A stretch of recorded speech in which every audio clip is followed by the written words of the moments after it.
ان کی جو غیر آئینی غیر قانونی جو اپوائنٹمنٹ کی گئی، 2 دن بعد وہ ریٹائر ہو رہا تھا نا بھائی، وہ ریٹائرڈ جنرل کو آپ نے چیف آف آرمی اسٹاف لگا دیا، اپوائنٹمنٹ سے 2 دن پہلے وہ ریٹائر تھا اور آپ نے ریٹائرڈ افسر کو چیف آف آرمی اسٹاف لگا دیا.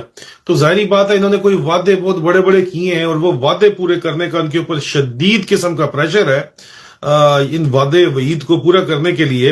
اور اس کے ساتھ بڑا انٹرسٹنگ اس وعدے کے ساتھ میں آپ کو بتاؤں، اوریہ مقبول جان صاحب نے ٹویٹ کی کہ کیا کوئی بتا سکتا ہے کہ کون سا وعدہ ہے. نواز شریف صاحب نے بیان دیا ہے کہ ہم نے وعدہ پورا کیا، آپ بھی اپنا وعدہ پورا کریں، ملک کے حالات بھی تو دیکھنے ہیں، ملک ہم سنبھال لیں گے، آپ اپنے وعدے پر عمل کروائیں.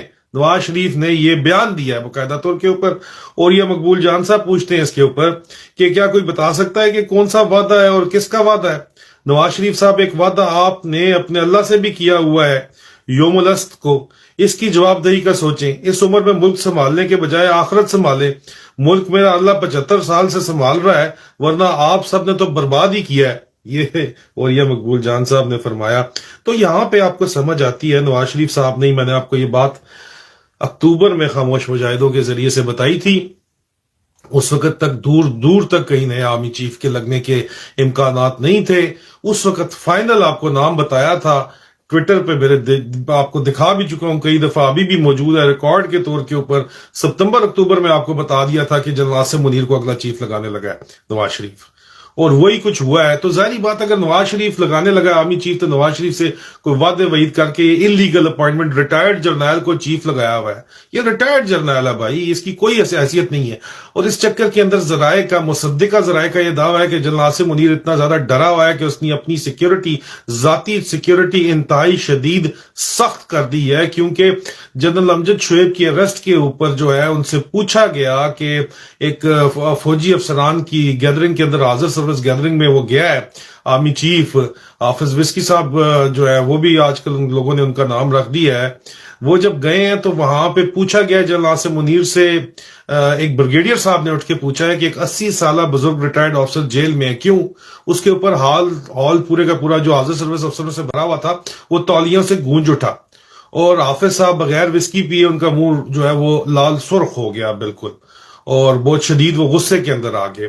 عمران خان کا کوئی نام لے لینا اس وقت کوئی بھی افسر پاک فوج کے اندر، تو اس کے اوپر انکوائری کھل جاتی ہے. حالات یہ بنے ہوئے ہیں یہاں پہ اس وقت. اور جنرل عاصم منیر نے اپنی پرسنل سیکیورٹی انتہائی شدید سخت کر دی ہے. دفتروں کے اندر بھی کیمرے لگا دیے گئے ہیں، افسران کے دفتروں میں ان کی حرکتیں بھی ریکارڈ کی جا رہی ہیں.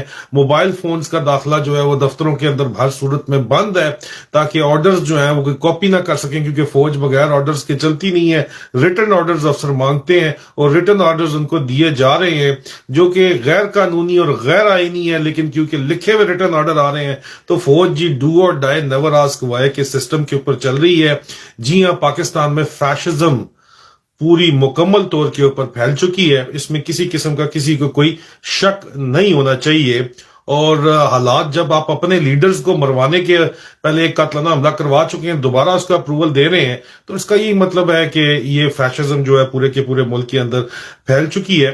اور جنرل عاصم منیر اتنے شدید ذہنی تناؤ کا شکار ہیں وعدے وعید کرنے کے بعد، خاص طور کے اوپر شام کے وقت بھی، کہ انتہائی شدید گندی زبان وہ استعمال کرتے ہیں سینئر آفیسرز کے بارے میں. واہ حافظ جی واہ، اسی تے سمجھا اسی بڑے تسی چپ چپ پیتے ہو. انتہائی گندی شدید گندی زبان وہ استعمال کرتے ہیں جی، آفیسرز کے ساتھ ابیوزو قسم کی لینگویج استعمال کرتے ہیں. لیکن پہلے انہوں نے پلان کر دیا، یہ آپریشن پلان کر دیا ہے. اس کے علاوہ کچھ جج صاحبان ہیں وہ کمپرومائز ہیں، اس کے اوپر میں ڈیٹیل ویلاگ کروں گا. ان جج صاحبان کے بارے کے اندر بھی آپ کو ساتھ کچھ چیزیں دکھانی بھی مقصود ہیں، کچھ ثبوت دکھانے مقصود ہیں، تو وہ میں ایک علیحدہ ویلاگ اس کے لیے تیار کر رہا ہوں. وہ میری ویڈیو سیکشن میں امید ہے رات تک آپ کو مل جائے گا. اس کے علاوہ آپ کو یہ اور ان جج صاحبان کو جو ہے مکمل اسٹیبلشمنٹ کی سپورٹ ہے بذریعہ ISI. اکثر لوگ جانتے ہی ہیں وہ کون ہے، لیکن کچھ چیزیں بتانا انتہائی ضروری ہیں جو مجھے بتائی گئی ہیں. لوگ پوچھتے ہیں خاموش مجاہد خاموش کیوں ہے؟ خاموش مجاہد جو ہے وہ خاموش انقلاب اس وقت کر چکے ہیں، انتہائی واضح طور کے اوپر کر چکے ہیں. لیکن اندرونی اس وقت جو ہے کھلے عام، اگر آپ انقلاب کہیں یا انٹرنل کو کہیں یا میوٹنی کہہ لو یا فوج کے اندر سے تختہ الٹنا کہہ دو، تو وہ اس وقت پاسبل ہے. اگر تمام یہ جو جنرلز ہیں جن کے بارے میں کہا جا رہا ہے، قوم کہتی ہے کہ چوروں اور ڈکیتوں کے ساتھ ہے، پاکستان کے ساتھ نہیں ہے، اگر ان میں زیادہ تعداد ایماندار جنرل